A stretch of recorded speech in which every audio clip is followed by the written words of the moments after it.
In the wild western wastelands of the Great White North, two gay lefty scumbags embark on an endless pursuit for the true meaning of wokeness. This is Woke in the West.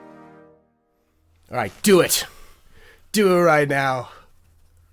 Huh? Right now. We're recording right now. Putting you right on the spot. All right, you on? Yeah. Woo! Now we're talking, girl. That's a cold open. Yeah. Welcome to the first episode of Woke in the West. I'm Welcome. Eric. And I am Nash. Woo! Yes, we are here and we are woke. Our eyes. We're woke as fuck, Are yo. open. Yeah. Our third eye has been opened. Yes. And what a debut episode it is. The Canadian election is over. That's right. Mr. Mark Carney. Oh wait, I got something for this. Oh. Hang on. I got where was it? Yeah. Ooh. Election moment. Yeah. Da da da da da da da da. Yep. Yeah, there it is. It is over. Everyone has declared it, so it is so. I have never been more happy to vote for a globalist centrist banker in my life before. But yes, it is done. Mr. Wow. Carney has triumphed. And yeah, we're gonna break some shit down and talk about what exactly happened. Yeah, there's a lot to take in from last night, because it was last night. It's that recent. As of right now, the Liberals don't quite have the majority. They have, I think, 169 seats, and they need 172 for a majority. So they would have to work with somebody. At least as of this moment right now, that is what we're looking at. The Conservatives wouldn't be able to form government with anyone, even if they wanted to. The Conservatives are so fucked right now. They have been shut out completely. The blue wave, once again, the blue did wave not materialize. More like blue wave of conservative tears. Yeah, there's a lot of crying. Don't look in the coping, comment section. A lot of seething On any social media post really right now. Yeah, it's glorious. I mean, do it if you want to have a good laugh. Yeah, you can have a good laugh about it, I guess, because the Conservatives, even though they got their, I don't know if we're cussing, but even though they got their shit rocked, they have found a victim that they can kick in the NDP, which also got pummeled in a really big way. Yes, the Liberal win was very much at the cost of the Greens, the Bloc, and especially the NDP. My poor boy, Jagmeet Singh. Pour one out for Jagmeet Singh. Fall from grace. Oh my God. Yeah, I saw someone say that he was the NDP leader of the 2010s that they needed then, but it's a bummer that most of his time as leader was spent in the 2020s, which I think is kind of an accurate observation. The moment for him kind of came and went, and he was sort of this lingering wave of optimism, but now people are more responding to the fear, the existential threats. Yeah. As opposed to everything is as it was pre-2015. Everything is still the same. No. We have a whole decade now, a so-called lost liberal decade to look back on. Preceded by the lost conservative decade of Stephen Harper, but nobody likes to talk about that because they all have the memory of a goldfish. I would call the last decade of lost conservative leadership. Yeah, because considering how they all lost. There's 4 losers. Yeah. They've all lost harder. Okay, there was Aaron O'Toole, Andrew Scheer, Polyev, and then who else? Well, Harper was the first one to lose. Oh, yeah, that's right. Yeah, it was Harper. O'Toole. Harper, O'Toole. What an accurate name. Scheer, and then Polyev. Yeah. I think I might have voted for Scheer back when I was a right-leaning libertarian. Yeah. Those clowns. Yeah, you're probably going to have to be, really open about that. Because now you're woke in the West. I'm very woke, extremely woke. In the West. Yes. Which is the important part. Because Yes. you couldn't be woke in the East. Yes. So yes, the first segment of our show is, of course, Canada First. Where we talk about all the goings-on happening in Canada right now, which is a lot. Yeah, So, don't you know? Yeah. So I guess you can take the lead because we have a lot to talk about here. Well, yeah. There was an election, didn't you know? Yeah. Don't you zoom know? This map back out. So, come on, let's go up now. So here's some of the vote counts where everything's at. We don't really need the live updates. Not much is coming in at this moment. No, it looks pretty set in stone right now. Liberals locked in 169, Conservatives with 144, Bloc Québécois with 22, NDP with 7, and the Greens, Elizabeth May, holding on to her riding with her dear life. The poor New Democrats, man. They took a pounding, you know. Sad, below party status even. Yeah, I mean, if the Liberals had stayed where they were and the New Democrats had if everyone had stayed, I think the Conservatives would have won. They would have gotten a majority. Or at least a minority government. Unfortunately, like, I've looked at quite a few of the ridings, and we'll go over some of them in a bit, but, like, there were flips, and it was really interesting.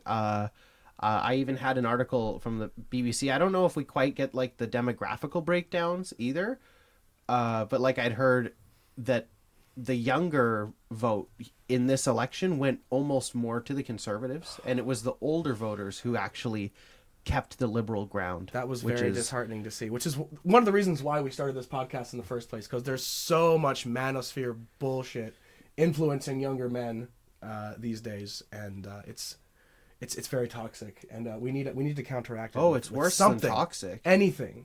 It's exploitative is what it is, and that's why it's, like, so much more harmful to people, because, like, when it becomes such a foundational part of someone's identity, having that thing, like, torn down or being told that that thing is not accurate to reality or is not something that will actually improve your life, but is more like a way to channel emotions as opposed to, like, you know, policy. That's why, you know, the Conservative platform was like 30 pages long, because it's like, because it does ultimately doesn't matter. You know, and I didn't really go into it yet, but since, you know, you gave me control of the segment, I guess I can, and I will. I was a candidate for the Green Party in Port Moody, Coquitlam. And, you know, I own my 4th place. It's okay. And I thank the 518 people that voted for me, which I looked and is actually now the same number as votes that the Green candidate in your riding of Port Coquitlam got. Yes, the science teacher. We have the same number of votes, which is kind of funny. But it definitely gave me insight into sort of the conservative headspace for this campaign going into it. Not just because I got to meet the candidate himself at debates and I got to, like, challenge him head on stage for stuff. You're talking about Paul Lambert? Yeah, about Paul Lambert, but not just him, but I got to meet the people that were volunteering for him, the young conservative voters, these, like, 19-year-old kids who are, like, you know, maybe calling them a kid is just me being, you know, 26 and jaded, but, like, I know that they're adults, but the things that they're talking about and the things that they want are, I empathize, but they're things that you're not going to get under a conservative government, trust me. Yeah, like, very eye-opening conversation with a 19-year-old conservative voter and supporter who had his own truck and was delivering signs and stuff, and he's saying, like, yeah, I want to own a home and I want to have a family. And I'm like, okay, well, what kind of a home do you want? Do you want, like, a single-family home or do you want, like, an apartment? And he's like, I want a single-family home. I don't want to live in an apartment with my family.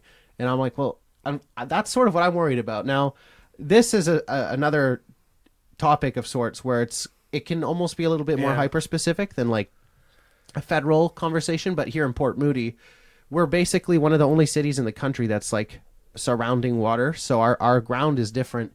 And they've done studies, and the liquefaction in the soil is a real threat. So when we have developers proposing 40-plus story towers here, you'd really hope that we'd have a council with a backbone to be like, no, maybe this is not just a danger, but an ecological threat. But ultimately, at least as of right now, they're not doing that, and they don't seem to care. But when I'm talking to the conservative supporter guy, I'm trying to say, like, they're pushing these projects through as being the housing that is promised, but it's not filling that missing middle. It's not providing the growing room for people that want to start families or, you know, just not live alone in a box, really. Like, it's not providing that the buzzword is, like, the missing middle of the housing market that we need. And that's why the government should step up and make this happen. Which is something that Carney has said. Yeah, the Greens said they would do it too. Bad. Yeah, it's not terrible. And I really hope that he puts his money and the taxpayer money and the government money where his mouth is, because they absolutely should be building these homes. But the conservative housing plan is pretty bonkers from what I understand. It's basically you buy 10 houses, you get one free, which if you have a lot of money and you own a lot of property, I mean, that's good for you, but wow. Yeah, that's what I'd heard. A conservative government only benefiting the rich. Wow. Never heard of that before. Yeah, not a new idea. The conservative house plan can like fit on a napkin. It's like pretty pathetic. Forget this. Fuck the napkin. It's like a picture of Pierre in like 4 sentences. Yeah. I will build the homes, axe the tax, I love stop the crime, and bring it home. There, we didn't 4 sentences under his. We didn't picture. actually talk about it yet, but Pierre did in fact lose his Yes! seat. So that is I mean, I was saving that karmic but yes, moment. I'm so happy. If there ever was one. I could not believe it when he lost his own seat. I'm still That was something that I'm was still not giggling expected about that. Yeah. At any point, and I have to imagine that this is the culmination of the writing sort of getting to know Pierre outside of him just sort of being the career politician young boy that he had been up until he became leader of the party, when he started like amassing this social media following, and he's like, hey, I'm a really good like bully. I can pick on Trudeau really easily. Yeah. Look at that guy. But then after stuff like the trucker protest, which like, you know, clogged up Ottawa streets for like weeks, I think stuff like that, and this is an Ottawa area I was riding. in school when that happened. I remember when that was being covered, and I was like, man, I kept thinking, man, all of this over a shot in the frickin' arm. What a bunch of children. Yeah, come on, guys. This is what gets your goose so hard that you have to basically do a January 6th, but with trucks. Driving around in fucking trucks. Trucks. We got truck nuts. We're gonna drag them truck nuts right across Justin's face. Yeah, big metal swinging truck nuts. Yeah. But yeah, like ultimately that was in Ottawa, and Pierre lost an Ottawa area riding in Carleton, which is, and I just learned this, the riding that John A. Macdonald, the first Prime Minister of Canada, had way back in the day. And Mark Carney becoming Prime Minister, winning the riding of Nepean in Ottawa. It's another Ottawa like suburb. So it is actually the first time since the very first Prime Minister of Canada, John A. Macdonald, in the 1880s, that the Prime Minister held a seat in Ottawa, which is crazy. Hell yeah. You know, there's a lot of people that talk about... It's a sign! Yeah, there's a lot of talk about from the right, you know, that they've been like yearning to get to this, the Gilded Age, or, you know, there's that threat of that. Golden Age. Yeah, like that, you know, era of like the 1900s. But the fact that Canada, the historical moment, ties even further back almost gives me a little bit more hope. Like we've predated the turn of fascism, sort of, even further. Like the U.S. is like kind of right in the middle of it, and, you know, fighting it back, and like there was an attempt here, but even the people in the riding of the guy who vaguely attempted to take a couple Trump notes, they were like, no. No, thank you. So I guess that move is just doomed to fail. Because Well, I was reading the comments in some videos where I was talking about him losing his riding, and a lot of some of the comments, like once in a while you'll get comments being of people who actually lived in the riding being like, yeah, this guy's been making our lives a living hell in this riding for the past couple of years because he keeps funding like MAGA crap and like MAGA organizations and like rallies and shit. So yeah, they wanted him gone. I mean, this is an Ottawa area, and the fact that it had held conservative for so long is interesting, but I don't know, maybe like we could easily go to the map and check, but I'm pretty sure like Ottawa is an educated neighborhood, and They know their shit. Yeah. they are going to be very conscious of who they vote for, especially in this election where strategic voting was the word of the day. Yeah. And that really shook a lot of this out in the end. Though I felt like election night was already off to a really interesting start right at the beginning, because obviously the first polls closed in Newfoundland and Labrador. And when those numbers started to come in, there were 7 seats up for grabs, I think it is. And all of the polling said all 7 seats would be firmly Liberal. But that was not what happened. Yes. I remember I went to go vote, and then I went to grab some sushi afterwards, and I was watching a stream, and when they saw that the Libs lost a couple seats, everyone was like, uh-oh. Are we going to see a blue wave after all? But Yeah, Luckily, it didn't in come to be. Newfoundland, Didn't come to pass. they did flip one seat. Yeah. I thought they flipped two, but I guess it was just one. Well, the Conservatives flipped one, and Yeah. I think the Liberals actually flipped another, or they held okay. one that wasn't expected. Nice. They went like almost right to recount, like a couple hundred vote difference or something. Yeah, let's take a look at the map here. This is the... Oh, I bumped it with my face. This is the one. Yeah, look at that difference. Holy shit. Oh, man. That's a 12 vote difference? Yeah. For the viewers at home, the listeners, the people who aren't watching the video version, it's 19,704 to 19,692. This is the in favor Terra of the Nova Libs. riding peninsulas in Newfoundland Wow. of Labrador. Yeah, that's insane. So close. The Liberal incumbent held that, but this riding was so tight all night, and it was blue for a lot of the night. So the fact they held that was really impressive. Prince Edward Island, all red, no shocks there. No shock with the one region of blue in Nova Scotia here either. Though they did flip this one by a lot, which was really impressive. They flipped South Shore St. Margaret's. Over 7,000 votes. Yeah, big 14-point gap there for first and second, Liberals and Conservatives. In Fredericton, Oromocto, the Liberal candidate David Miles, who is the incumbent apparently here, no, I don't think. How could he be the incumbent? I know that the person who held this riding previously retired, so I'm not sure how that works. But he's a singer, and he had a song on the Canadian charts. Oh, right. back in the Yeah, day. you were telling me about him. Yeah. Yeah, Inner Ninja with Classified, so that's cool. He's a political guy now. One area I'd like to highlight that I find very interesting is in this big old sea of blue here out in the Canadian West. It breaks my heart to see BC that blue. Yeah, honestly. this is not very woke. Very unwoke. Look at Kelowna here. Look at this big, beautiful. Like, what is this? Like a middle finger almost? Like, I don't know. But shout out to Kelowna because they ousted their conservative Tracy Gray. It was pretty close. It looks pretty close. 28 to 27,000. 1,100 vote difference there. Tight, though. 2-point difference. Kelowna did it, though. Good job. One Liberal red stain in the middle of this big blue blanket here. What is this? It's like a red dot. What? What red dot? What are you talking about? Vancouver Island, though, is a weird little spot because there's 4 different colors represented here. Yeah, it's like an ice cream shop. Yeah, we've got the orange in the middle. The NDP held onto that Courtney Alberni seat. Blue all around, blue top and bottom. Big bummer there. Liberals in the south, and then Elizabeth May for the Greens, of course. Yeah, holding on to her seat. One Green Party seat. Good job. It wasn't close. Now that is the wokest part of Canada, right there. Yeah, well, they call it the hippie island, Yep, right? So, exactly. Yeah. So Elizabeth May won there by 8 points, 39 to 31%. Yeah. Liberals ousted an NDP in the south there in Esquimalt Saanich-Sooke, which is a bummer. And Conservatives ousted an NDP elsewhere in the island, both in Cowichan, Malahat, Langford. It's so sad. And Nanaimo Lady Smith, and in the north, where Aaron Gunn, the reservation school denialist loser, managed to oust a decent NDP candidate. So that's a bummer. Lovely. Yeah, that's a bummer.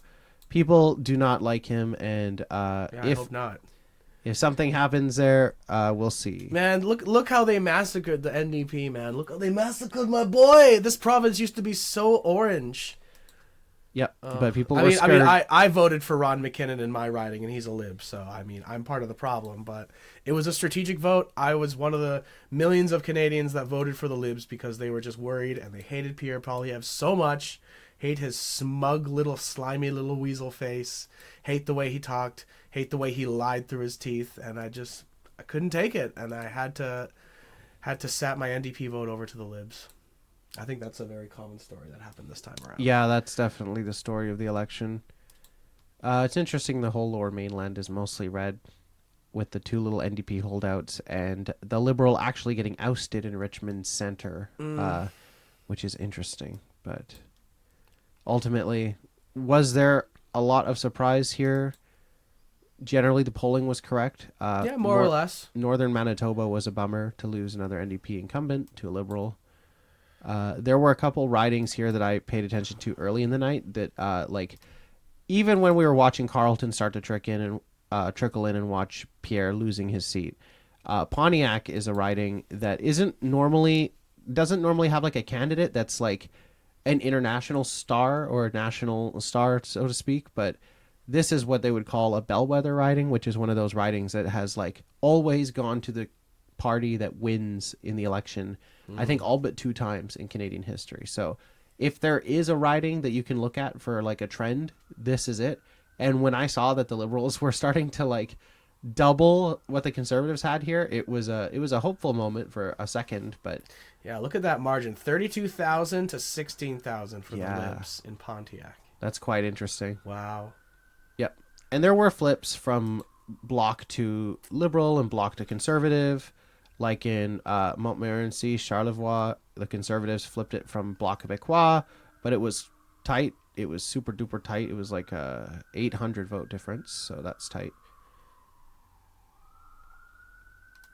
A lot of ambulances out tonight. Yeah, well, I mean, it is Poco. A lot of people fucking overdosing on crack, probably. But you're not even allowed to smoke marijuana in public. Yeah, you think that stops the crackheads?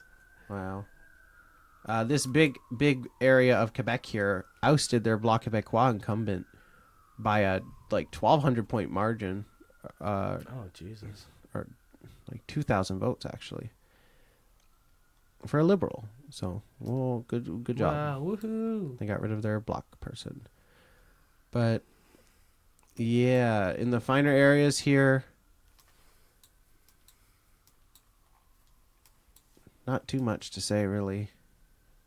I think that I said the ridings were kind of flipping back and forth. There were a lot of new boundaries drawn, but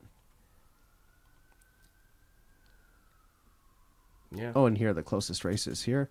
Just like I mentioned, there's that one in Newfoundland. It's all done now, I guess. It's pretty much It's been done. 24 hours, yeah. The votes are counted. Yeah. Oh my God, you hear those ambulances in the background? See, this is the future we voted for. This is the future the Liberals want.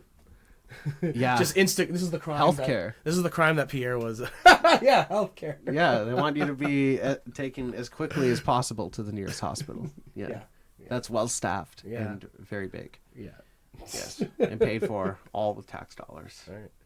Well, I mean, yeah, I guess that there's not much else to say except successful election. Big win for the Libs. I'm sorry, Pierre Poilievre, but I'm not. If you continue to be the leader of the opposition, that's a fucking joke. To be sure, he should do the right thing that Jagmeet did and resign.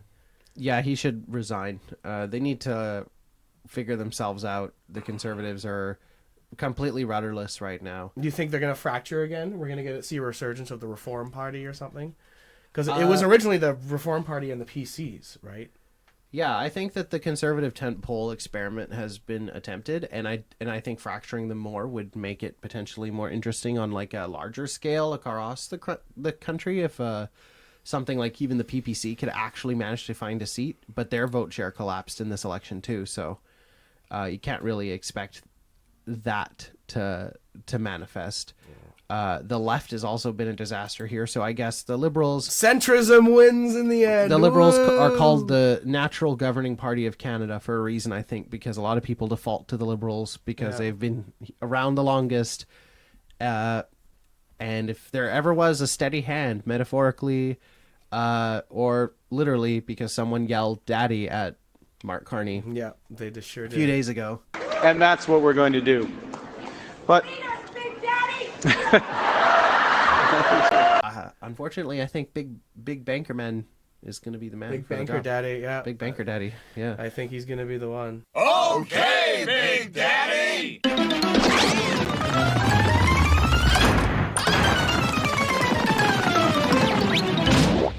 But yeah, centrist globalism wins in the end. Yay! I just hope he delivers because we're paying attention, and he was voted in for a reason. Yeah, I mean, I like him. My mom likes him. A lot of people I know who were originally going to be conservative seem to like him because he ticks that box for a lot of people. Yeah, so the resume is impressive and it speaks for itself. Yeah. All right. I mean, I guess that's it for Canada. Now let's talk about everywhere else. I guess. Whoa, there's other places in the world. There's other places. Wow. Starting with Wow, Ripperoni, the Poperoni is deaderoni. Yep. The Pope is dead. Big rip to, shall we say, maybe the wokest Pope we've had so far. The Pope of the people, Pope Francis. I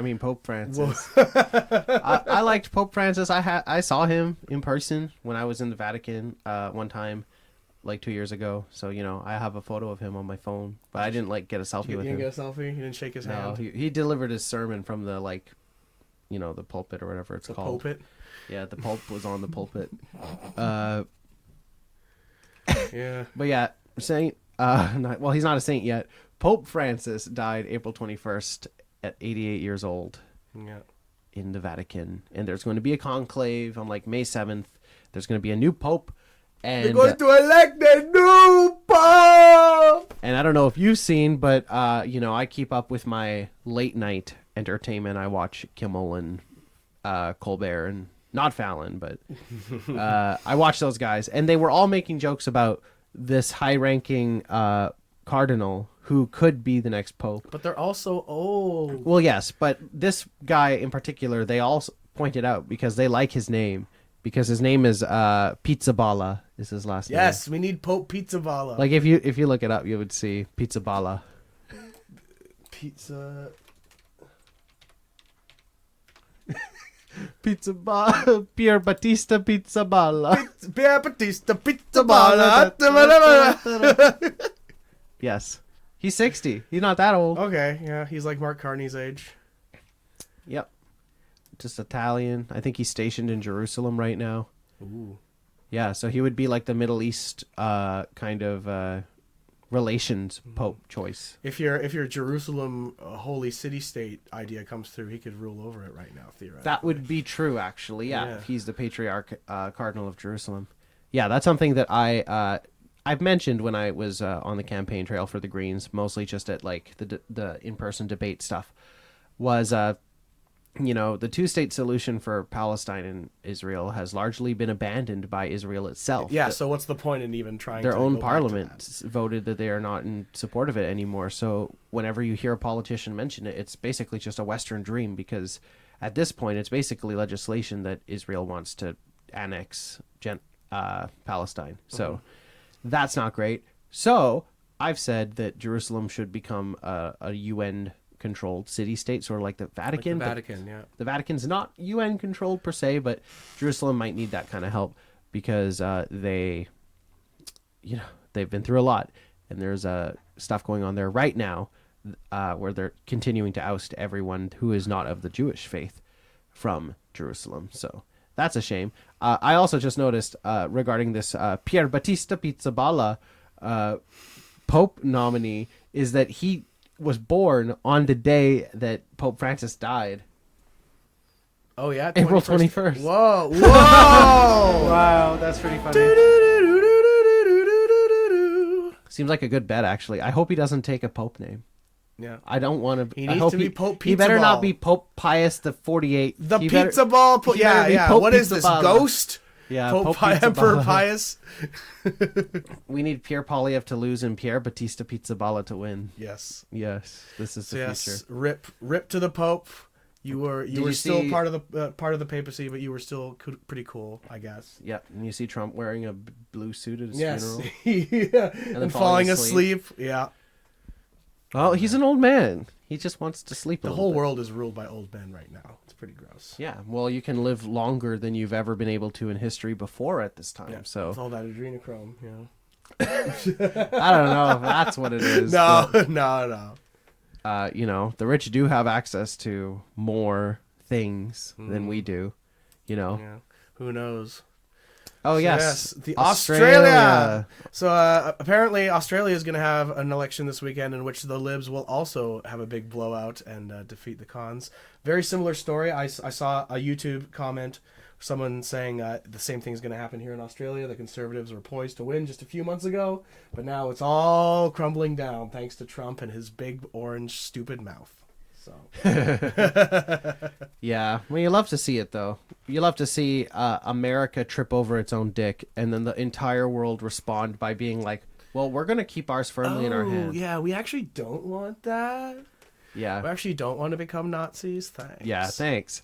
We don't hate immigrants that much, I mean, yeah. So, I had heard very bad things about the coalition guy, Dutton, whatever his name is, which is the same last name as like the Yellowstone protagonist. So you know he's going to be a likable guy. Yeah. We'll go into that later, but yeah. Australia is also one of the few countries in the world that has mandatory voting, and if you don't vote, you'll be fined. So wow, that's actually kind of based. Yeah, it's very interesting. I would support that. Yeah, so. I support that. Good luck, Australia. Keep that. That sounds like socialism to me. Democratic socialism. Keep that coalition crony out of office, please. Yeah, hell yeah. All right, there's some other stuff here that you sent to me, or you sent in the chat here that we share. So I don't know what this stuff is. Oh yeah, this is just various observations about the election. These are not my observations. These are things that I found online. So at Tom Parkin on X posted that of the 17 seats that NDP lost, 13 of them went conservative. So just sort of a satire on the strategic voting myth there. Complete goof. Oh yes, with the talk of Polyev losing his seat but not resigning. Beautiful. Yeah, apparently he's attempting to force someone out of their seat that they just won and declare like a by-election like right now. People were saying that could happen in somewhere in Calgary because he's from Calgary, so like of course he is. Of course he is. Or like he was raised there or something, I don't know, but like either way he lost like a loser and now he's going to try and find a way to weasel his way back in because he can't live life without a government paying his bills because he's a loser. That's all he's ever known, really. Yeah. He just wants those government handouts. Yummy. And then I sent this as a video, just the way that Stephen Miller, who I don't know if you're familiar with him, but he is one of the I've heard that name thrown around. He's one of the top architects of stuff like Project 2025. Oh, and also yeah. he's been around the Trump administration like the entire time, both terms. Like he's one of the few people that's actually stayed from first to second term and remained in like a high up position. But this attempt to obfuscate a very obvious reporter question, direct reporter question to me, says a lot about like how the right is only able to thrive when they're not in an ecosystem that allows truthful information to exist. You guys ran on targeting. You guys ran on targeting violent criminals, worst of the worst. I'm not disputing any of the facts around the cases of these women who were deported and removed with their kids, but given you're looking for more money from Congress, ICE says they need more beds, they need more money. Is it the best use of the administration's resources to going after moms of young kids, basically? Do you yourself have an opinion on the subject? I'm more interested in yours. Well, what percentage of the, let's just pick an even number of, say, 10 million illegal aliens. Let's say that Biden released, I think it's closer to 20 million. Let's just say, hypothetically, the country over the last 4 years. What percentage do you think we should let stay here of those 10 million? I'm not trying to do a game show. No, but I'm saying, I'm just curious if you think that's the best use of well, hold on, limited dollars. Is it your view that if a Democrat president releases 10, 15, 20 million illegals into the country, they all then should get to stay forever and for all of life? Stephen, I don't have a view about what Democratic presidents do. I'm asking what the Republican president you work for and how he wants to so you don't want to answer the question. You guys ran on targeting violent I love that. He has the freaking balls to be like, yeah, you're not answering the question. Wow. You mean the question I asked you? Yeah. Like, I'm not answering my own question? Yeah, the mental gymnastics, the mind games at play when you're just trying to get a direct answer of something out of these right-wing fools is ridiculous. And I've experienced this. Yes, the debate that we were at. Yeah. Constantly in my life. And not just the debate, too, but, with interactions with people that we've known locally. When, like, you can present them with information that is true, or even right off of the government's website in front of their eyes, and they will just ignore it. They just can't acknowledge it. They can't, or it will destroy their reality. Yeah. Speaking of the debate that I just mentioned, because I saw some of the debates that you were in person, you being a member of the Green Party, and that one climate change yes or no question. Yeah. The one everyone the presenter asked a question of the audience, is human activity causing climate change? And every other candidate except the conservative said yes. And the conservative Paul Lambert was like, I don't respond to gotcha questions. And it's like, It's not a gotcha question, though. It's a very straightforward question. You made it into a gotcha question, bro. That was embarrassing. That was a really, really bad look, the way he wouldn't just answer the simple yes or no question about climate change. Yeah. It really made you doubt him. And so, in some ways, I'm happy he lost, too. But didn't he win his riding? Oh, no, that was... Paul Lambert is Port Moody. So far, Zoe's still Zoe, liberal who has it. Yeah, we didn't go into the personal stuff about the riding that I was in Port Moody, but I was on those debate stages with the NDP incumbent, the Conservative challenger, and the Liberal career politician lady. So, I have a lot that I could talk about there. But it's important knowing what's actually relevant to like a political discussion and what's just not like personal griping. Yeah. This isn't the H3H3 podcast. Yeah, we're trying to keep it not too personal, Yeah. But yeah, since we're looking at videos of slime bags right now, removed with their kids, but I guess it's a good time to go into the next portion of our show, which is dunking on some right-wing trash content. Oh. Yes, this is the part that I've been waiting for the whole time, don't you know? Yeah, the right-wing stuff. What do we have? Well, I guess we could open with this, which is this video that I sent. I mean, it's still kind of in the political discussion and not just like a meme, but this was an ad made by, well, I'm showing it on the screen right now, but it's a phone. A Nokia phone. What is that? Like, there's like a specific model name for this like old ass Nokia phone that's like 25 years old. And the Conservatives put this ad out the day before Election Day. And they're like, change is calling, and it's a Nokia phone. And it's like a black and white display. Oh my god, they changed the Drake song. Oh god, we probably shouldn't play that then. Jesus fucking Christ. Wow, I didn't know that was the song in the video, actually. Wow. That's shout out my boy Drake getting a check, I guess, from the Conservatives. Yeah, I guess. Yeah, it's so that funny. might be the only time a black artist has ever been given money by the Conservatives. Yeah, Yeah. And Kendrick would be really mad about me calling Drake a black artist. Because he's not black enough, I guess. He'd be really, really mad at me because, change is calling. Here's a phone from 25 fucking years ago. Yeah, that's pretty cringe. And, I have some of those memes that we talked about a little bit, but they're not even really worth dissecting because they're not even funny. Like what we've seen, and we talked about this the other day, not on podcast, but the only thing that the right has to latch onto is Mark Carney's appearance. And that's where things have gone.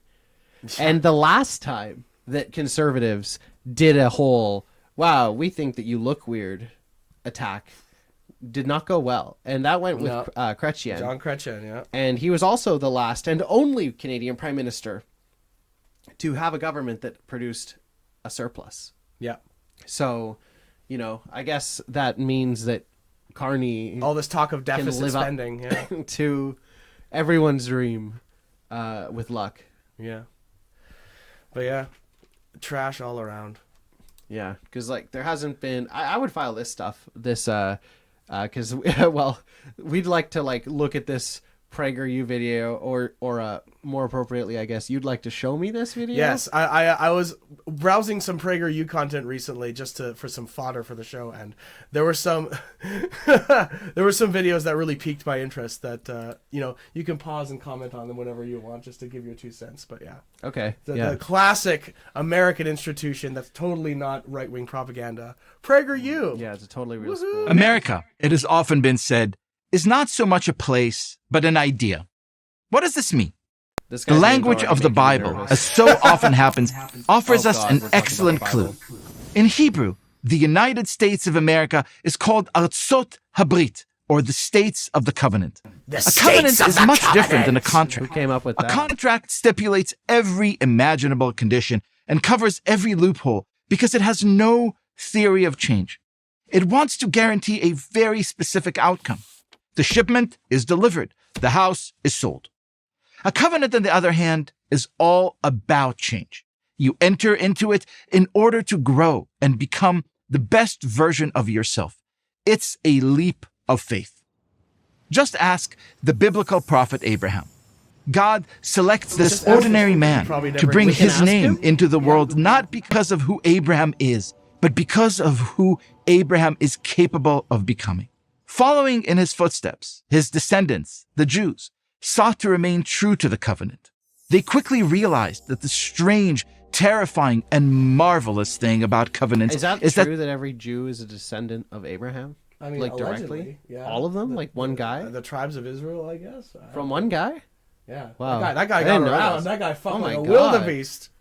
Wow, this reminds me of like how... I mean, his dick... before his dick was circumcised, I guess, he just got around, because it's got extra nerve endings. Just reminds me of how, like, in the Adam and Eve story, Eve has, like, 3 sons. Yeah. I don't understand. Covenants is that they must be renewed. No renewal looks the same. Each comes with its own set of obstacles and opportunities.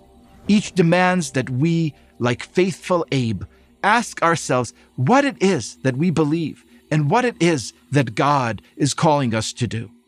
Which brings us back to America. As the Hebrew name for America. That would be such a funny out of context clip. It's just like... Which brings us back to America. Like, is that not why the whole world is as fucked as it is?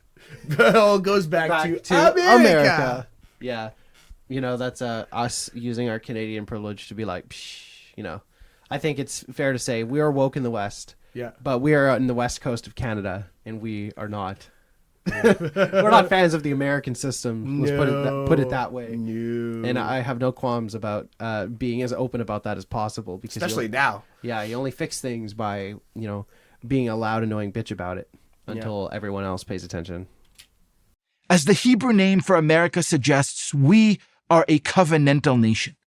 We fought a war for our freedom in 1775 and enshrined that freedom in the United States Constitution in 1787. We renewed the covenant in 1861 when we took up arms against those who argued that liberty for some requires shackles for others. We did it again a century later when the civil rights movement sought to make us adhere to our founding principles.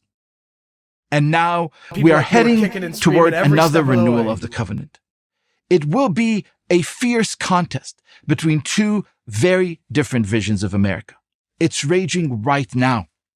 On one side are those who believe in covenantal America.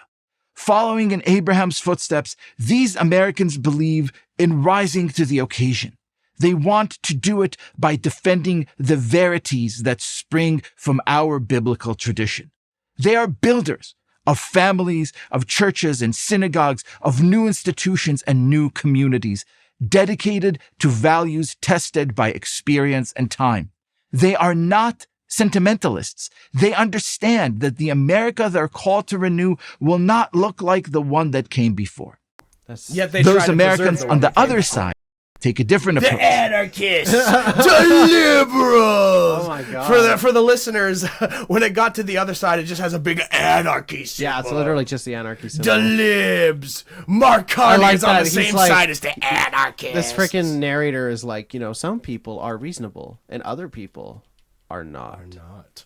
They block bridges and occupy public spaces. According to them, America is a depressing place, founded by one race.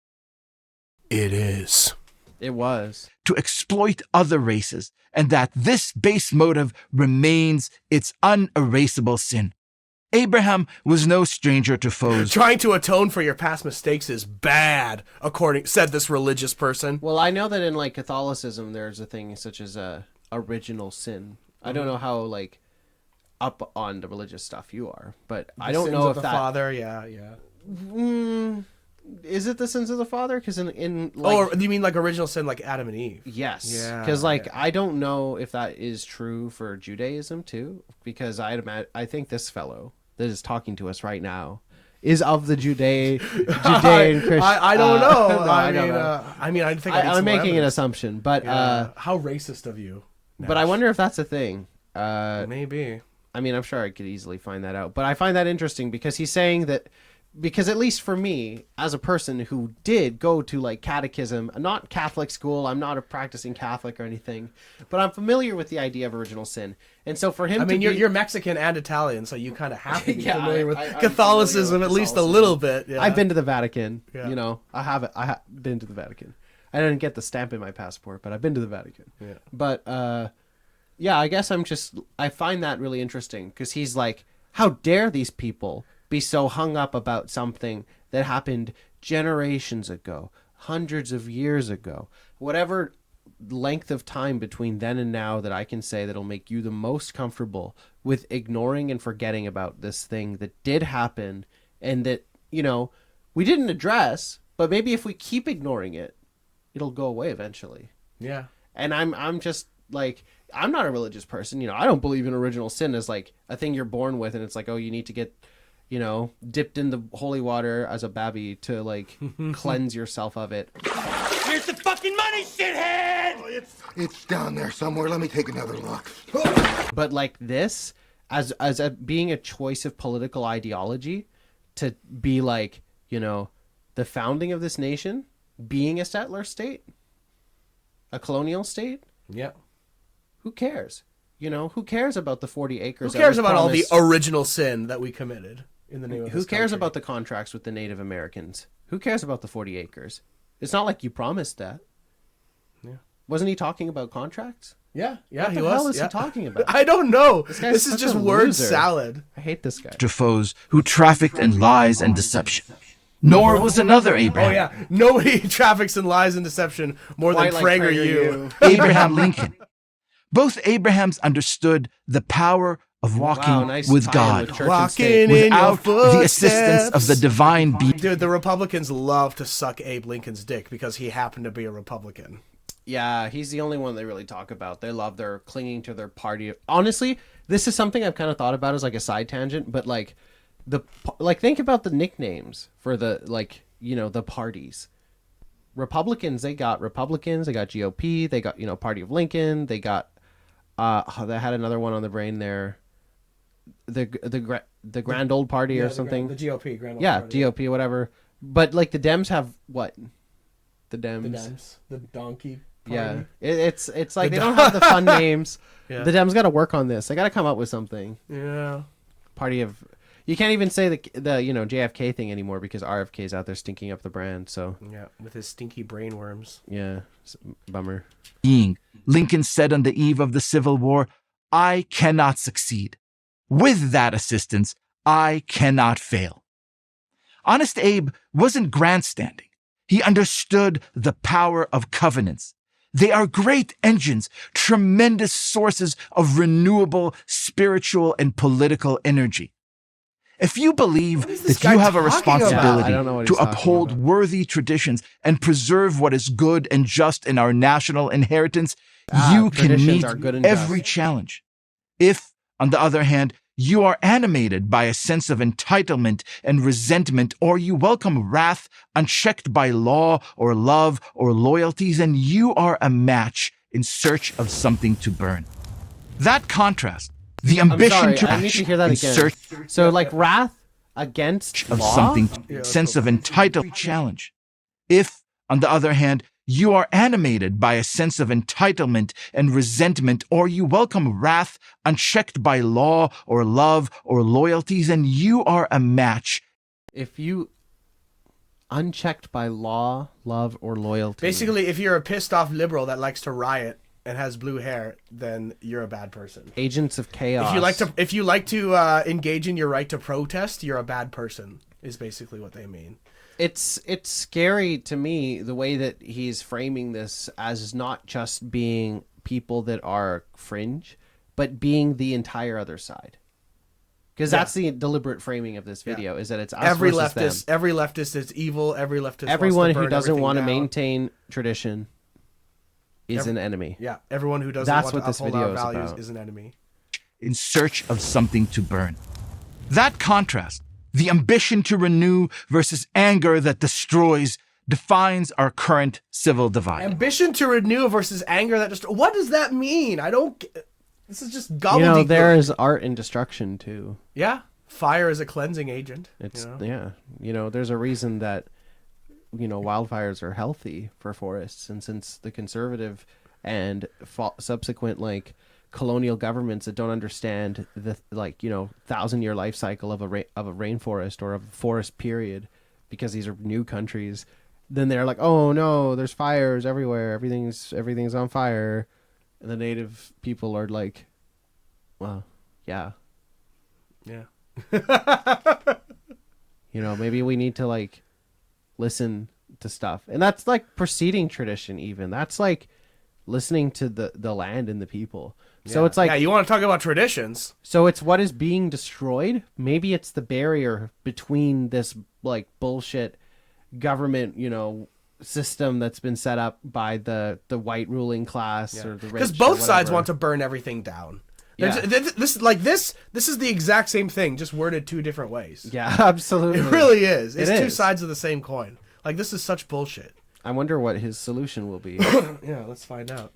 One side makes a case rooted in truth, in scripture, in American history, in observable biological reality. You guys are the ones who are denying American history. What about Project 16? Was it 1668 or whatever it is? The one that's like in America that they're trying to implement in American schools that show that like basically the history of the imperialism in America and stuff like that. It's this graphic though, I think, is ridiculous. Yeah, look at this. Putting up truth, American history, scripture, and reality in there, like it's the right that is not painting a full honest picture. Scripture and reality should not be in the same location. This slide is so cringe. Oh my god, I hate looking at this. Aren't you glad I showed this to you? This one is painful. Like, oh man. What is his final point going to be? He keeps just saying the same thing over and over again. He's like, in society today, there's two groups of people. You're either a mover or a shaker. And if you're not shaking, you're moving to the left. If you're not shaking, you're moving out of my country. You better be having... Go to Venezuela. Spoiler alert for the next video. Yeah. You better be having the Holy Spirit visit your body, having a conniption on the floor before I listen to you. You need to be touched by God. Okay. In essential human psychology. The other, like Abraham's adversaries, bows to flimsy idols, feeds its lust for domination, and believes that everything is permitted. For short and terrible periods of time, an abandonment of reason can feel thrilling. Men can become women. Social justice means... some trans shade. Throwing trans shade there. You gotta get the trans You gotta sneak the transphobia in there. Oh, man. Men becoming women. Going into women's bathrooms and jerking off on the floor. For short and terrible periods of time. Everything is permitted. Yeah, everything is... Just do what you want. Go into the women's bathroom and piss on the floor. Shit in a litter box. Remember when America was founded on the principle of freedom? God forbid that anyone believe that everything is permitted. And believes that everything is permitted. For short and terrible periods of time, an abandonment of reason can feel thrilling. Men can become women. Social justice means looting the Prada store. Let's throw soup at a work of art to show our love for Mother Earth. But the thrill doesn't... wow, way to misunderstand what a protest is. Yeah, way to miss the whole fucking point, you clown. Deliberately. Doesn't last. It loses steam quickly, producing nothing but broken cities and broken spirits. While covenant renewals are often rocky, they're ultimately energizing and ennobling to those who keep the faith. Let's find our inner Abraham and like him say, Hineni, here I am, committed, ready for the challenge of renewing America. It's hard to imagine a more worthy cause. I'm Liel Leibowitz, editor-at-large for Tablet Magazine and columnist for First Things for Prager University. Thank you for watching this video. Prager to keep Prager... Oh, that was slop. That was awful. Aren't you so glad? All right, here's another one. What's not to love about socialism? How are we on time? Oh, yeah. 53 minutes. So we have about 40 more minutes. Do you want to watch another Prager, or do you want to go into media stuff then? Yeah, I guess we could save this one for next time. Yeah, it seems like they churn these things out. Yeah. All right. let's talk about some shit that we watched recently. Wow, is it time for media talk? Yes. Let's get a little bit more a proper segment name. Let's get a little bit more lighthearted here and talk about some stuff that we watched.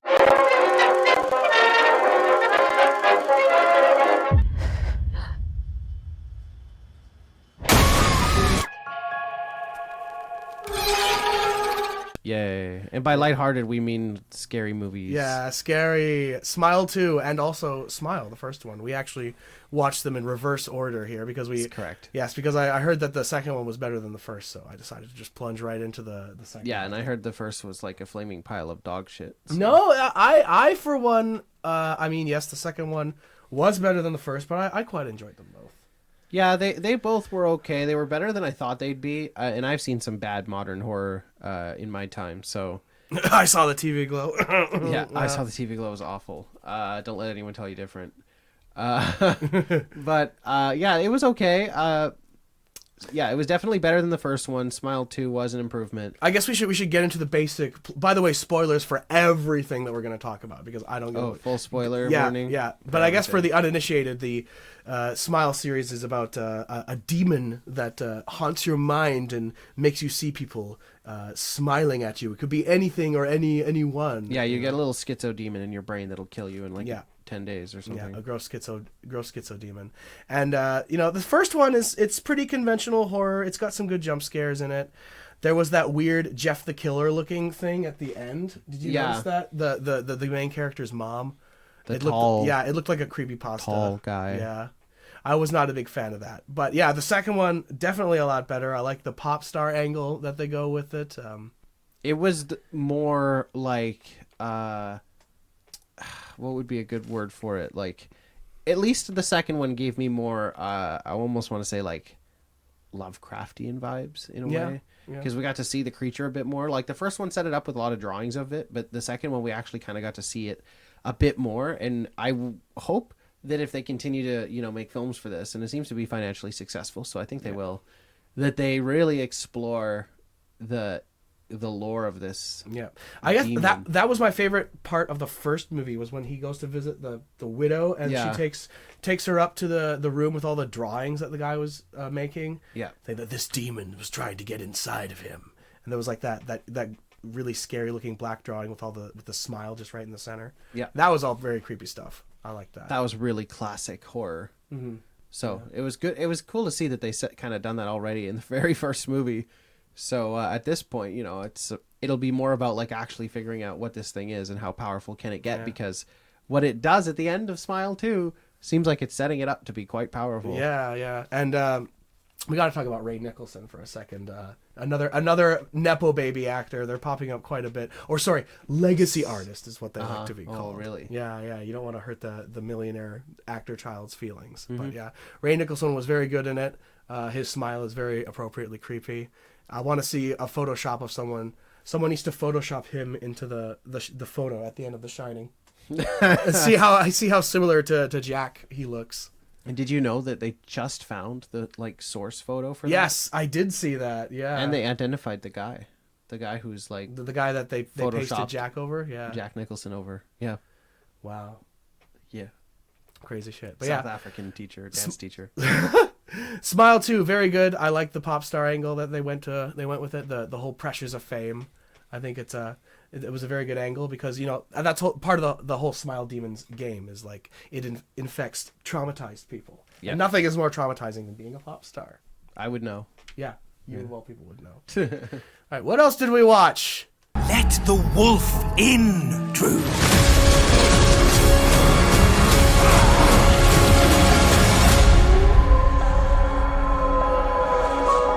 Oh, well, we're making our way through Wolf King now. New Netflix show, new Netflix animated show for kiddos. Mostly. I was so hyped when I saw the trailer for this, because I love me some cartoon wolfies. You love some cartoon wolves as well. Cartoon wolf. Yeah, but this show is just based on a popular children's book series called Werewolf, which is a way better title than Wolf King, but that sets up so much more promise. Yeah. But yeah, this show is just, I don't know, it's so rote, it's so cliche. Yeah. It's so like, you are the chosen one kind of fantasy. Yeah. I was just really disappointed. And like the whole backstory of like, there were all these different nations of werepeople, but that all changed when the Fire Nation attacked. Yeah. Or in this case, the Fire Lions. The Fire Lions. Yeah. I think that's a Pokemon, actually. And there's only one wolf boy left, one child of the wolf tribe or whatever. And of course, you know, he transforms one night, and it does this stupid trope, which I'm sure you hate too. Spoilers. Where it's like, yeah, spoiler alert. They do this thing where it's like, let me explain, but the character's like, no, I'm not gonna let you explain. He didn't even try, is the thing. Like, his you two lines of dialogue were, he said his mom's name and then he said his dad's name, and that was it. And then he got like chased out of the house. Like, he didn't even try. Like, there was this whole, you know, kerfuffle thing. This rat monster bursts into the room and kills his mom and then disappears. Yeah. And then the dad walks in, and of course he's like, "You killed your mother!" And the kid is like, he didn't even say no, I didn't. He was just like, "Daddy." Yeah, and then he got shooed away. Yeah, like a bad dog. Now he's on an epic quest, and I don't know. Yeah, I hate stories that are set up by like information omission, where it's like, if you were looking at a script, you're like, I have to make sure that not all the information is being shared right away, because that would be too helpful. Even though there's no reason within the story for the character to withhold information for any reason, because it would only be helpful for everyone to be aware of everything that's going on.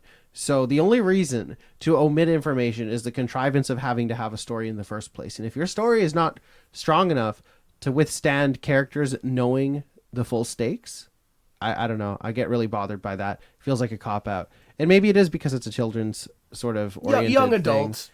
It's fine, I guess, if it keeps them away from Harry Potter. Show them the show that the characters turn into animals. Sure. Yeah. I mean...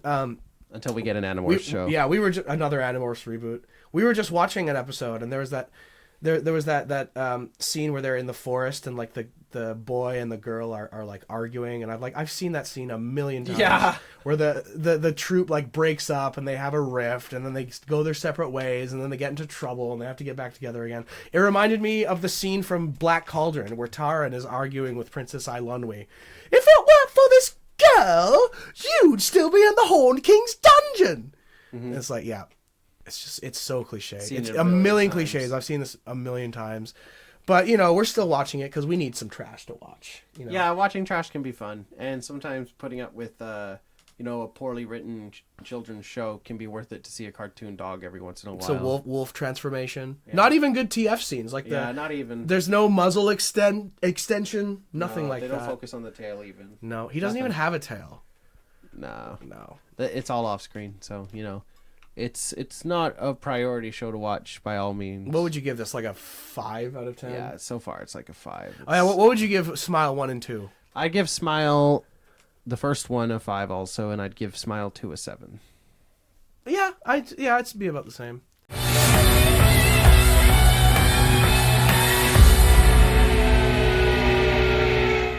Oh shit! Okay, you didn't see this. I saw this.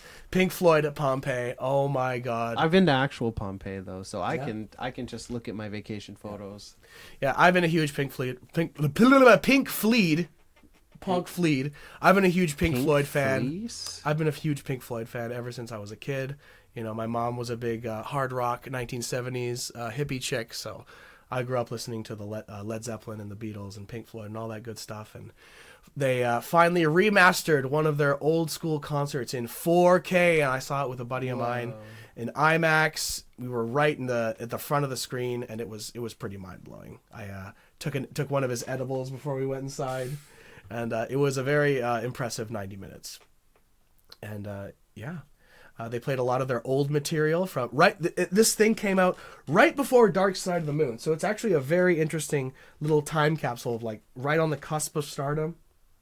They play a lot of their old, really experimental stuff. They play like Saucerful of Secrets, which is a really weird, interesting piece. They play Echoes, which is probably the best Echoes has ever sounded. There's like an extended drum solo on One of These Days, and there's also studio footage of them working on Dark Side of the Moon, which was a little unexpected, but Really great film. Great to see when you're high. I don't know how much longer it's going to be playing in IMAX, but go see it. It's quite the trip. I give it 4 pinks out of Floyd. Yay! 4 flying pigs out of 4.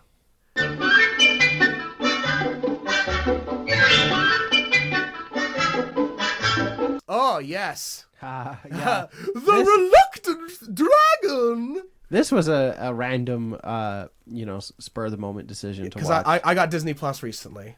Yeah. And we were looking for something to watch. It was late. We didn't want to watch like a full movie. And, this is a movie that Disney hasn't attempted to try and like bury compared to other properties. So we were like, oh, it's on Disney Plus. It's like an hour and 10 minutes, whatever. Let's check it out.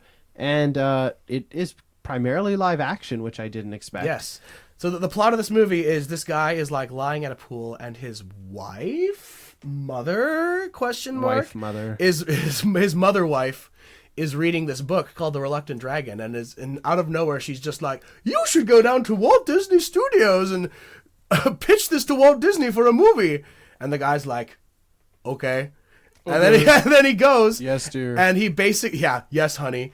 And then he basically just like gets a free pass to the whole studio, and he gets like to see all the behind the scenes. He gets to see the animation being drawn. He gets to see the Foley effects being added. He gets to see the voice actors like doing their thing. It was actually it's a quite full fascinating. Studio tour. Yeah. It's quite cool. It was really cool for two like old school Disney heads like us. Yeah. Who are really into like the old school hand drawn. We're not Disney adults. Let me get that right out of the open.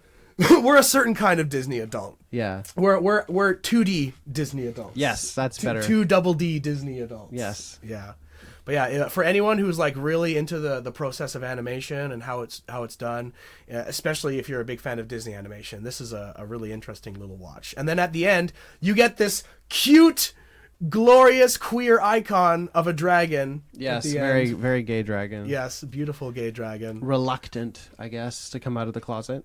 No, he was reluctant to fight because he's too much of a silly goof. Yeah, he's a little too silly of a goof. Yeah, but yeah, it was a nice. In addition to all the behind the scenes stuff, this was also just a nice little adaptation. I don't know if this is like a real book or not. Yeah, I don't know. Or if this was just made up for the show. Oh yeah, it was hilarious because like so this guy he gets a tour of the whole Disney studio, and at the very end he gets to meet. The big D himself, Walt Disney. Walt Disney? Walt Disney himself sits this guy down and is like, oh, you could see this new cartoon we're working on, and it's The Reluctant Dragon.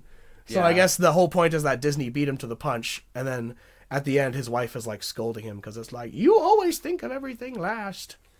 But very pleasant little film. Yeah, it was cute. I would give this one a 6 because I'd rather rewatch this and smile. Yeah. But you gave I guess this is better than Smile too. All right. Well, I mean, I guess that's everything that we've got lined up for the first episode of Woke in the West. Wow. We did it. I feel so enlightened. Wow. Don't you feel so much more woke now? Yep.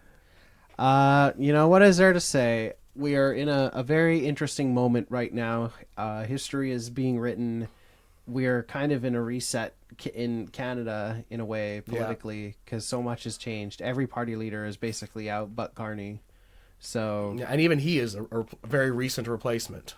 So like the old guard is just like gone now pretty much. It's a matter of how much are we going to stay the course, what's going to change, and I do think that Carney is the man to negotiate with Trump. So if there's anything that we can be woke about in the West, it's that I think that Canada made the right decision this election, though it was painful. And I'm sorry, NDP, but it had to be done. Hopefully you'll do better next time. Got to be done. With Wob Canoe, maybe? Question mark? I would love Wob Canoe to be involved. I don't think he'd need to be a sitting federal MP to be party leader of the federal NDP, but I'd like him to be leader. Yeah, that would be a good outcome. But yeah, that does it for the first episode of Woke in the West. We'll see you next time or whenever we record another episode. I'm Eric. I'm Nash. Yes, and we'll see you next time on Woke in the West.